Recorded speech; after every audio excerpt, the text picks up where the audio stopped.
Hey, you're with Amy on Ask a Christian Live today, and it's been some time since I have been here at my house in the hot seat. That's because I've been traveling, went to see my mom and dad, who purchased a new pizza oven, had to try that out, and really just to bring some family together in this tough time. And today I have a guest for you who I met a couple of years ago at something called Camp Meeting, which is basically a bunch of Christians getting together, camping out or RVing, and spending a lot of their time doing worship, getting to know new people and new churches. And it's a blast. And I got to work with this young man. I want you to welcome my friend, Nicholas Lozito, to Ask a Christian. This is Nick. And this guy has a really unique story. And so we're going to get right into it. Nick, I just want to ask you about some of the early experiences you had with Christianity, with God. Tell me one of the first times you can remember God being real to you in your life. Yeah, he was real to me way before I ever accepted him, I guess is one way to put it. I remember when I told you this story once before, so I have to tell you again because you're like part of that inner circle that knows horrible stories about me. Yeah. But I was probably 12 years old maybe, and I got a new video game. I saved up my money and I mowed lawns so I could buy this video game. And it all of a sudden went missing, and I was just super, super, super sad about it. And I prayed. I didn't really know who or what I was praying to. I grew up a little bit around the church. My father's side of the family was Catholic. My mother's side was Seventh-day Adventist, but I didn't really know much. We weren't super involved in any church in particular, and we didn't really pray a bunch at home or anything like that. But anyway, I knew enough to pray, or I was inspired enough to pray. And I prayed like crazy I could find this video game. And I fell asleep crying. I shouldn't say all this, but I fell asleep. No, you should. The more authentic, the better. Who hasn't had this story? Yeah, I fell asleep crying, and right when I fell asleep, I had this exact vision of where the video game was, and I won't go into a whole bunch of detail, but I right where it was it is in a different room in this drawer under these certain magazines, and I didn't put it there, by the way. And I woke up, and I was like, if this is true, this is going to be insane. And it was the middle of the night, and I walked into that room. It was somebody else's room, and I opened that drawer. I moved the exact magazines that were in my dream, and boom, there was the video game. And Wow. you know what's so funny is that when I think back about that story, that was like 20 years ago or something. When I think back about that story, literally still today, that's kind of one of the hinges really that I built my faith on, and still literally see, I'm sure we'll get into that, but just see how good God is through these tiny little moments in my life that are really ridiculous. Yeah, I like that because people think that, and obviously we believe that God is much bigger than a video game, that he has plans for your life that probably don't even involve video games. You hear a lot of Christians talking negatively about it. But why do you think God wanted you to find that video game?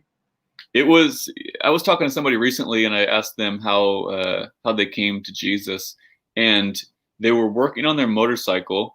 It's an equally ridiculous story. Working on their motorcycle, wasn't a believer, kind of grew up around the faith a little bit too, and prayed like crazy. They worked for, I can't remember, days and days and days to try to fix this one little piece, and prayed and had a dream of how to fix the motorcycle, and got up and fixed the motorcycle, and literally became a believer thereafter.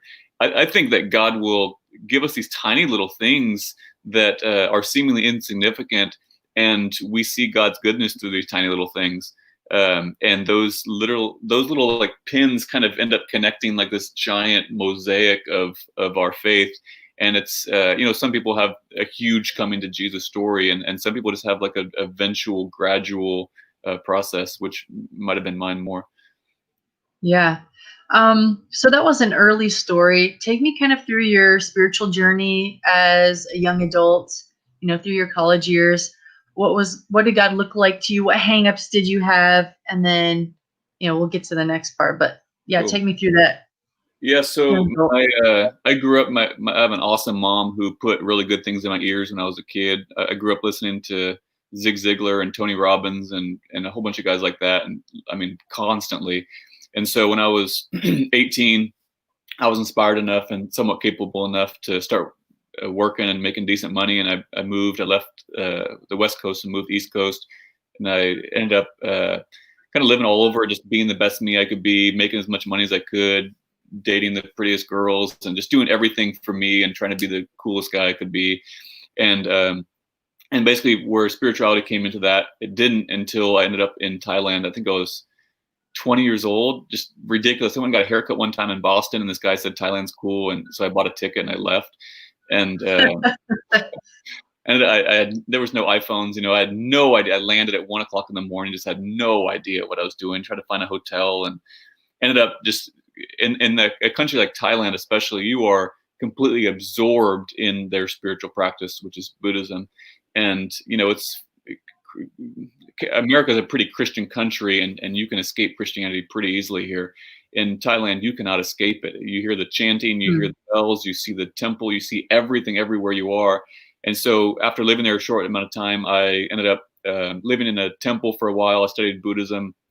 I practiced with these guys, and I just became absorbed, enamored, and I loved the culture. I loved everything. I really loved it. I was just so inspired by it, especially having no real foundation.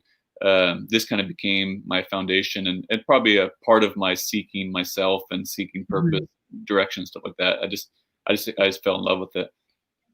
Yeah, so you said like you can escape Christianity in the US, and it wasn't prevalent to you. And I'm guessing, correct me if I'm wrong, but like many of us, the Christianity that we do see is not necessarily appealing. So you have like a false or a fake Christianity, and now it's being held up to you, this very real, very beautiful spiritual seeking thing.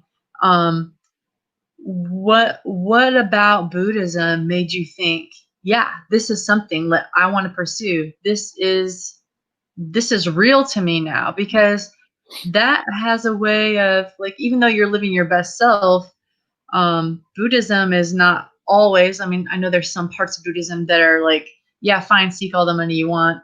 Nichiren Buddhism seems a little bit more that way.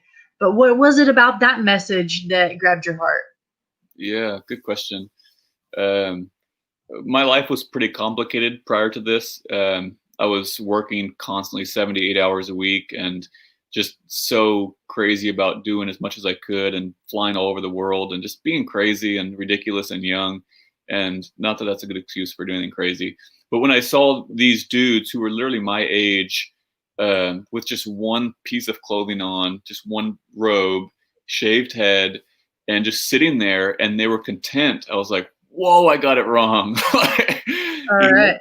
I had all this stuff. I had bags of junk and just all kinds of ridiculous accessories and just so much stuff, and so many things I added on to my life that were ridiculous.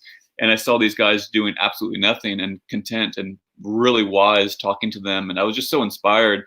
Like, maybe I got it wrong. Maybe this is the purpose, just to chill and kind of just have this simple life. And so I kind of reevaluated my life around theirs, honestly, and thought that would be a better direction to go. And it seemed like it, yeah. So a big part of Buddhism and kind of what you were interested in was the simplicity, contentment with what you have, which are some of the same messages that Christianity, well, not all of it, but some branches of Christianity are into, and I find that appealing as well. What was next after that? At some point you left Thailand and you had to come back and kind of face your life. Yeah. Did you pare down or did you bounce back? Yeah, so I came back. I don't know if I didn't really think about how I should say all this, but basically I came back. I was living in Thailand, and my sister turned 21, and I flew to Las Vegas to celebrate her 21st birthday. And I was standing in line, and there was a pretty girl behind me, so I figured I should talk to her. And so I started talking to her, and she ended up giving me her email address. There were certainly phone numbers at this time, but she didn't give me hers. And Yeah, we hung He out was for that impressive. yeah, exactly. We hung out for 30 minutes, and I flew back to Thailand and kept in contact with her, and she became my wife. And and so to answer your question, there was a whole bunch of it was very gradual, I guess. She was living in this place called Fresno, whatever that is, and very simple. She was a nurse, just super simple life, and I had a super complex life and just so many moving pieces. And there's this great thing I have to say. This it's called the Wallstrom Wonder. If you could nerd out, Google the Wallstrom Wonder. It's this thing in like the early 1900s. It was this like one of the biggest machines in the world, and or maybe not that big, but it was huge. This huge machine this guy made, and it had all these moving pieces and smoke blowing out and like crazy machinery and all these rotors and stuff like that. And Yeah. it had all these fairs, and what it was a huge machine that did nothing. And that was kind of like my life. All these moving pieces, and I did literally nothing for anybody really for the most part, and nothing good for the world, and just focused on Mm. myself. And so it was super gradual. I ended up moving back to America, and ended up moving to California to be closer to her. And then I mean we can get into it, but I just still had this kind of Buddhist mentality, this self mentality, and all along this whole journey of since probably my childhood, I'd be in a hotel and there'd be a Bible. Or in Thailand, I became friends with these missionaries over and over and over. I'd meet missionaries, and they would just pour into me and challenge me. And in California, just kind of being challenged by different people that we'd meet. And yeah, so it was a very gradual journey, but it was definitely God was working on me throughout this whole thing and challenging me and breaking down things. And this monk that I studied under, and we spent a lot of time with him in this temple. He just kind of became a jerk, and I didn't really envy his life. And a lot of the monks I met and hung out with just kind of were shallow and self-centered, and that's kind of what they teach. Just be the best you. Who cares about the origin of anything? Who cares about purpose? Who cares about anything? Just be the best you and focus on that. And so it did, you kind of copy and paste that across the world, and it doesn't make for a better world. But obviously with what I believe Christ represents, you copy and paste that throughout the world. Wow, it would be an amazing world. And That's interesting, because that's not how, like, you're about to burst some bubbles on what we think Buddhist monks are, right? Because you run into them and you hang out with them, like, even for an hour, and you're just so impressed. There seems to be a lot of wisdom there. But in your experience, it stayed contained in that human. It wasn't on a mission to reproduce that beauty. yeah, that's a great way to put it. Yeah, they were very focused on themselves and bringing people to. I mean, these kids are 18 years old, and a lot of them are.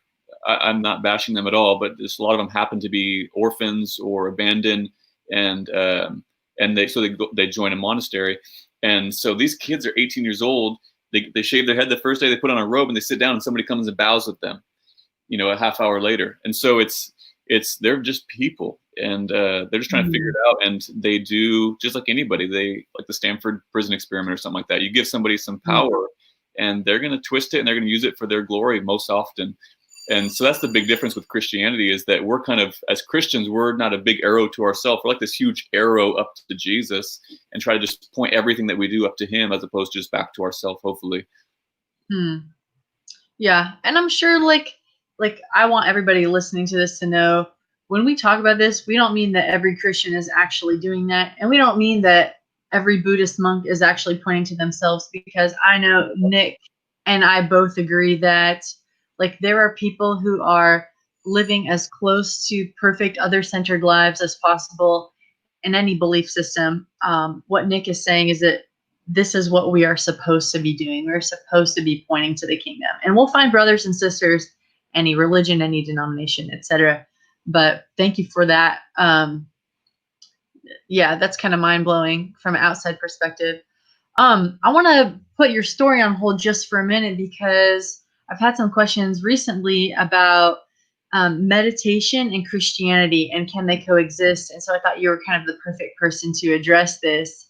What are your views on Christian meditation or holy meditation? Can we adopt the poses and the, does chanting have any place in a Christian life? Give me kind of your overview, your dissertation on that.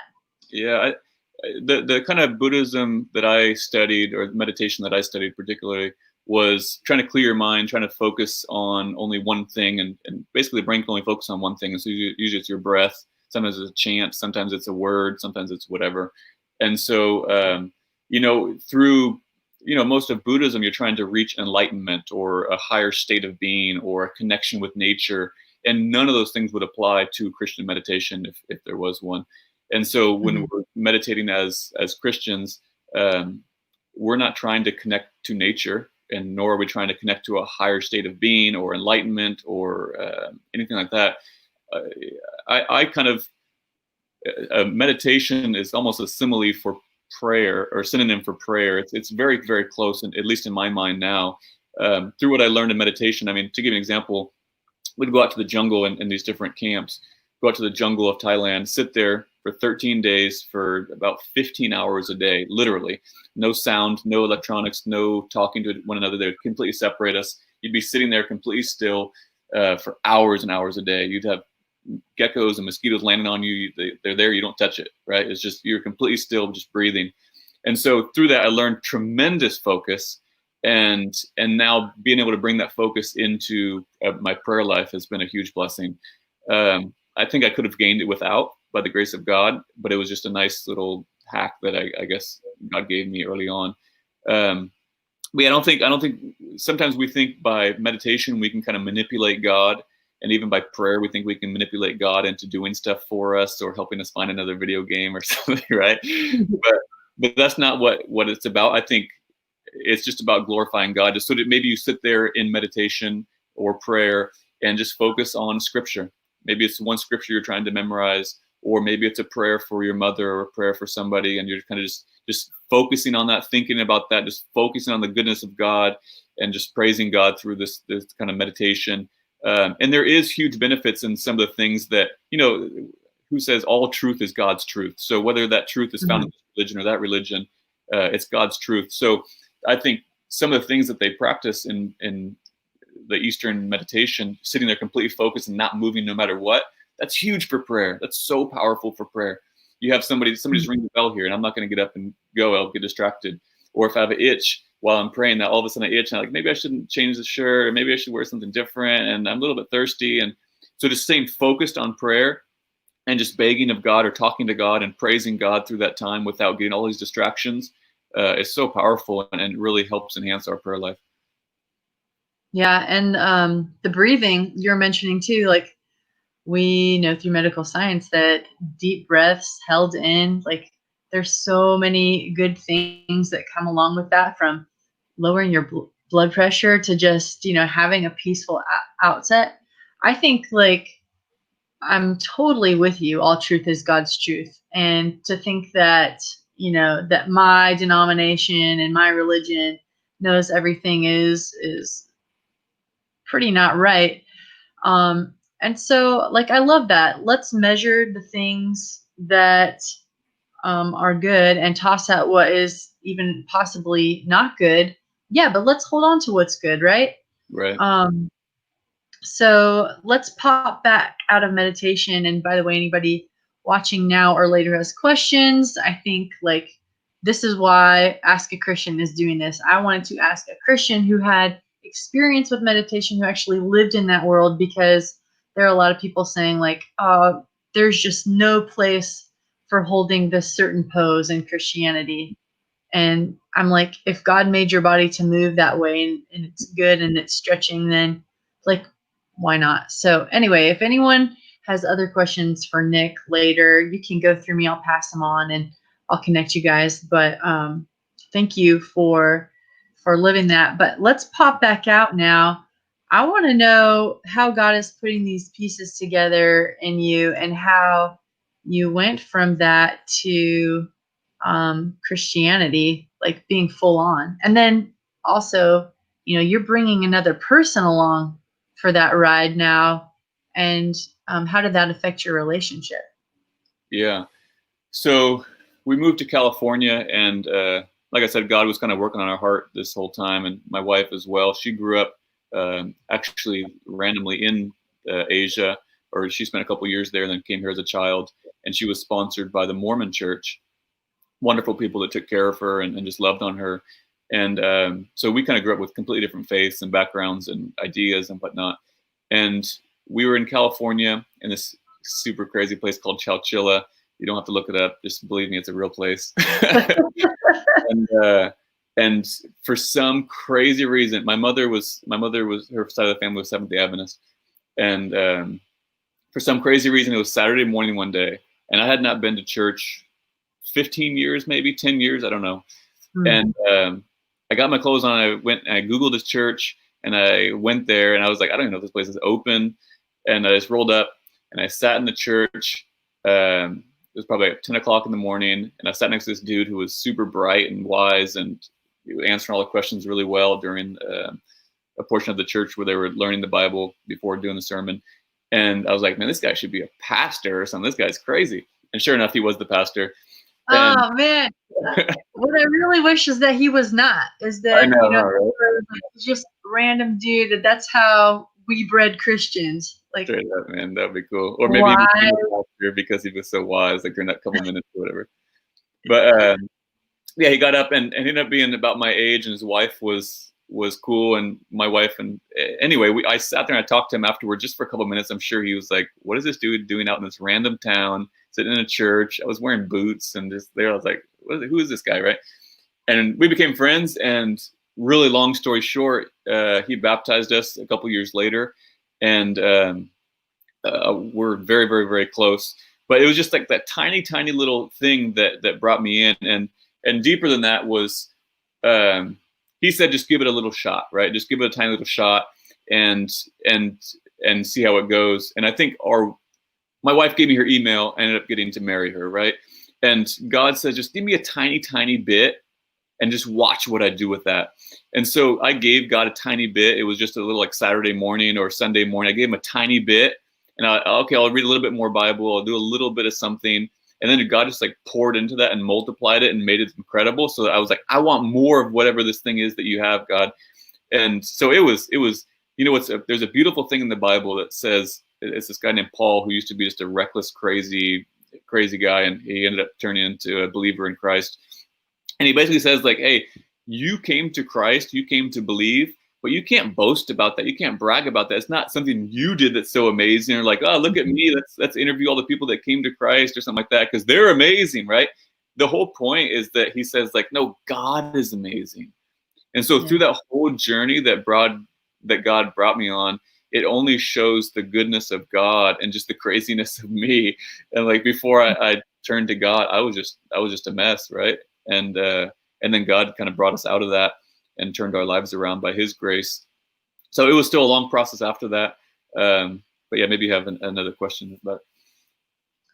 Yeah, well, now I kind of, I want to switch gears a little bit, but you have been interested in business, entrepreneurship. You always have crazy ideas, fun ideas. You've done a book, that hat you're wearing was kind of your own creation and took off a little bit. But one of the things that I was fascinated with is that you had, and I believe still have, a tea company. Yep. You're doing that? Yeah. All right. So my question spans business, spans family. I want to know, like, on behalf of people who are seeking for something better, just a fullness or richness in their life. What is it about Christianity that has changed your business, your family life? Like, what's better because Christ or God or the church? Wow, man, I spent so much. I was in my early 20s. I was modeling, and when I used to live on a tea farm, and we got on the cover of these magazines, and I was so proud of myself, and I did all these cool things and made money and stuff like that. And so much of what we search is our own significance. It's like a huge meaning, right? We all want significance. We all want maybe to feed our ego. We all want identity. And then there's a God who says, here it is. You can just have it. You can just have identity in me. You don't have to do anything for it. You can just have it. Just accept it. I'm trying to give this thing to you. And meanwhile, we're running around like on this rat race trying to get everything we can. And God just so freely gives us identity and gives us significance and gives us purpose and tells us everything. Like all the answers that we ever have are in this book that has been handed down for thousands of years. And it just in his goodness. And so every part of my life is completely different. I mean, you know, he says like, you're a new creation. And my old friends most of them aren't my friends anymore. The old stuff I used to do, just about everything about myself is no longer myself anymore. As an example, I was living on this tea farm and my buddy had these teacups, these really nice teacups he gave me. And I dropped one of the teacups and it broke into like all these little pieces, right? And I was trying to like put it back together and like, hey, do you have any tape or any glue or whatever? And he's like, dude, just here's another one. And so I think of God like that. He's like, stop trying to put together all your broken pieces of life and like trying to make it into like, here you go, right? God just like, hey, I'm trying to give you a new life. I'm trying to make you a new creation. I'm trying to make you something completely different, completely restored, completely redeemed, and completely just better. And so every part of my life is completely different. I have purpose, and my purpose before was self-centered and ego and just self and all those things like that. And now I just, like I said, I want to be that big arrow that just points to Jesus and hopefully bring my kids along the way. Like that's, if anybody's listening who has kids, there was this guy named Noah who preached his heart out, and he was kind of a pastor for over 100 years and did everything right, basically, and did everything he could. And all he could bring along was his family. And man, if you are on this path called life and you're steering your family one way or another, I hope that you're steering in the right way that you think is right, because you know, we can just do everything right, but we got to bring our family along with us. And I hope that my family gets into that boat by the goodness of God. And so yeah, God changed every part of my life. He just completely changed my heart. And you know, I'll just say one more thing about that is that I want to be firm, and I'm sympathetic with other faiths and whatnot too, but I think only God can change the heart. Only God can change the heart. I think Buddhism will make us maybe wiser or more focused, or this religion will do this and this and this, but only God can change the heart. That's it.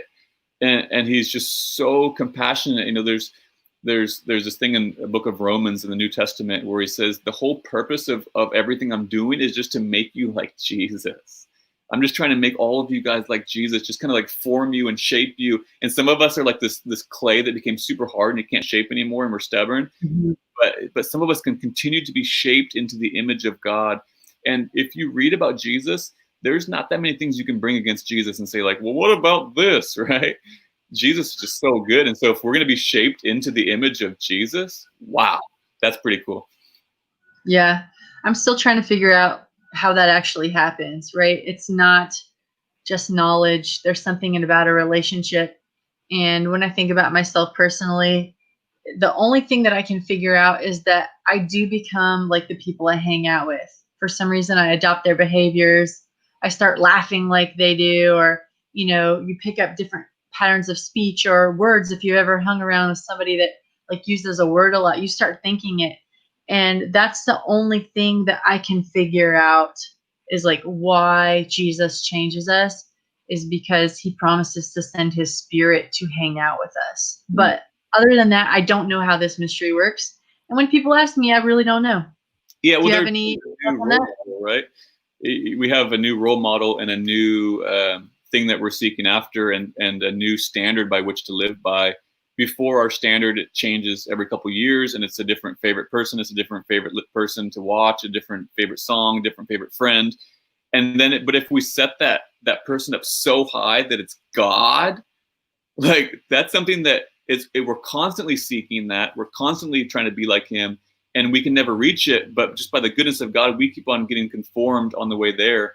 And, you know, so yes, it is who we hang out with, but it's also like who we attain to be like, and who we're kind of like feeding ourselves with. And so you read about Jesus and the kind of life that he lived and his compassion, and especially at a time like this, like turn on the news for 10 seconds and see people not acting like Jesus.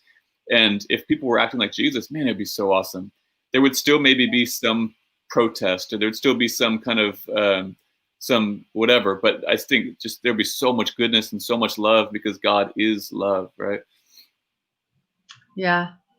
Hey, before you go, I want to ask you a question that's just pertinent to me and my walks. This is personally for Amy. Everyone else can turn it off. But um, the Bible talks about having the fruits of the Spirit, and like these things, love, patience, kindness, goodness, faithfulness, self-control, all these gifts are sort of indicators that we're coming along, that we're growing as Christians, as humans. And then one of my favorite hymns is "Turn your eyes upon Jesus, look full in his wonderful face, and the things of earth will grow strangely dim in the light of his glory and grace." So for you, Nicholas Lozito, what are some of the things that grew strangely dim as you started on your path? Like, this is a time, like, I want to hear your authentic things. What were some of the habits you had picked up from the world, or things that you just kind of stopped being interested in as you got to know Jesus? Wow. Yeah, you're going for the heart. So much of my life before was just completely self, whether that was money, passport stamps, um, cool hobbies, friends, and just all these different things I added onto my life that really just complicated my life. And yeah, God made my life so much more simple and just so much better. And so what grew dim was myself. Literally, like, I am literally a different person. Like, I don't even feel like the same person at all. So everything that I was seeking. And so now it's almost weird just thinking about it this way, but I'm looking back at that monk that was just sitting there, and I'm kind of just sitting here with Jesus and my family and just chilling and just trying to tell more people about Jesus along the same way, and just super simple, like all the stuff that we add onto our life, especially you think about through the quarantine and just all the stuff that we had like just packed on, like we're just kind of like being buried by all the stuff that we had in our life, and now we're a little bit free, like, wait, do I have a life? And so so just kind of being able to reflect on the life that I have now is just so awesome, because I see how God works through and just kind of slowly got rid of everything. So hypothetically, Take me to the first thing. Take me for first thing where you were invited to do something where you were like, I'm not really interested in that. alcohol. So as modeling, there's always parties, there's always good-looking people around, and there's always alcohol. And it was 2010. It was New Year's Eve, and it was like just around the time that we were kind of starting to understand Jesus. And my wife and I were together for maybe a year or something like that. And I was just like, no, I'm not gonna try it. I'm not gonna do it, and just see if we have a cool night still. And we had a great night. And and I haven't had alcohol since, just by the grace of God. And yeah, then all these other little things that pop up in my mind. Just 6 years ago or so, I felt a call into ministry, and I twisted that call to think like, I think I'm supposed to go to school to do business, just to get better at business. And I just completely released that dream over prayers and over just God working on me. I just completely released that dream forever, and just say, hey, God, I'm just going to dedicate my life to you, whatever that looks like. I don't know what it's going to look like tomorrow or a year from now, but just releasing all my dreams. Like, everything's supposed to be different. Remember, like when Lot's wife is running away from Sodom, and she's like, yeah, I missed all that stuff, so I'm going to look back. Yeah. Don't even look back one time, right? And so when we're running this way towards God, hopefully, man, it can be dangerous to look back, to backslide, to think back about all the stuff that we kind of create. That's the biggest point about Lot's wife's story, is that sometimes we're so proud of the empire that we built that we don't trust the empire that God has for us. So we don't run forward. We just kind of look back at what we built, because we just like trust ourselves more than we trust God. Yeah. I love the Bible. Like, I believe that's an actual historical story, but there's so many layers, and I love the metaphor on top of the reality. That's actually something I want to talk with you more about after we end this broadcast. So before we go, is there anything that you haven't said about your story, about God? If somebody's watching right now, what do you want to tell somebody about how God works? I'll just say, I never earned my walk with God, and I still don't. It was a gift. It was a gift. And so if you're thinking like I was thinking, that you can just read one more book or have one more debate or just watch one more sermon or one more apologetics thing and you'll get there, it's not that way. It's really not. And I tried that. It's seriously just a gift from God. There was the first two people ever born was this guy named Cain and this guy named Abel, and one of them had faith and basically one of them didn't, and it was just a gift. And so God says it's just a gift. This thing called faith is just literally a complete gift. And so if you are wondering what to do from here, it's not a book and it's not that much. It's just a simple prayer to God and say, hey, just give me faith, whatever that looks like. And Jesus said, like, you don't need like, woo, this much. You need like this much. And then just watch me work on that and grow it and make it into something where you can barely even remember what it was like before you had this. So my encouragement to you guys is just to pray for faith. Just pray. You're not going to try to first prove Noah's Ark and then try to like, well, maybe Jesus, right? Just go straight to the heart and say, hey, God, if this stuff is real, just reveal yourself to me. Because he says, if you just knock and just keep on knocking, I promise I'll open the door for you. Why would God not want us to know his goodness and not want us to know him? So I just beg of you and encourage you that this is a time to just seek after him. And maybe you don't know who he is yet or what exactly it means yet or all the different pages and names of the things in the book and all this kind of stuff like that. You don't need to know anything. You just need to know Jesus and just pray for that faith that he reveals himself to you. And then it starts to unfold from there. And then you start to learn all this stuff. And then you start to have these different arguments and understandings. But first, if you don't want it to be real, then who cares if it is or not? You have to first want it to be real and see the goodness of God kind of through other people and stuff like that. But just pray for just pray for faith and let him unveil himself to you. Yeah. Hey, we are at 36 minutes. It has been a blast. We covered some of the questions I got earlier this morning. So I'm going to say this was a successful time together. And I'd love to have you back on another topic. So I'm going to end this broadcast now. And then you stand by. I'm going to get a couple ideas from you. So thank you, everybody who's watching. I want to thank new subscribers who've just come on. Victor Villafane, Pieja 2775, Angela Bland, Nathaniel Flores, and Patty. I didn't see your last name, but we are so blessed that you joined us today. We're thankful for you, and we'll see you next time. By the way, before I go, tomorrow we're starting a Bible study series on Esther, taking it from a social justice angle, from a women's rights angle, just going to have some good discussion about humanity and about God. So join me both on YouTube or on Facebook, 6:30 tomorrow PST, and we'll have a grand time. Once again, thank you to my guest, Nicholas Lozito, for joining us, and we'll see you next time. Bye.